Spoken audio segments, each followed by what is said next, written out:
या 6 गोष्टी गावी घर बांधण्याआधी नक्की लक्षात ठेवा, नाहीतर नंतर पछतावा होईल. 1. आवडहव्य घर. खूप मोठं घर बांधू नका. साफसफाई, मेंटेनन्स, बंद खोल्या, घर कमी आणि शिक्षा जास्त होतं. 2. मॉडर्न घर. नळ, कमोड, बेसिक सुविधा यांनी घर युक्त करा. मुलांना गावचं घर हे एन्जॉयमेंट वाटलं पाहिजे, पनिशमेंट नाही. 3. पाण्याची सोय. घराआधी पाण्याची परमनंट सोय करा.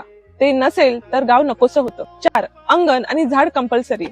शहरात सगळं असतं, मोकळी जागा सोडून मुलांच्या आठवणी अंगणात तयार होतात. 5. एक छोटं व्हेकल ठेवा. सगळ्या बेसिक गोष्टींसाठी जर दुसऱ्यांवर अवलंबून राहिलं तर गाव फ्रीडम न राहता फ्रस्ट्रेशन होतं. 6. घर सेफ बनवा.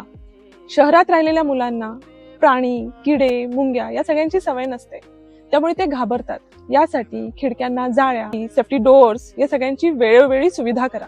वयस्कर लोकांसाठी नॉन स्लिपरी लाद्या बसवा. तुमच्या मते गावी घर बांधताना अजून कुठली सुविधा जरुरी आहे? कमेंटमध्ये नक्की सांगा.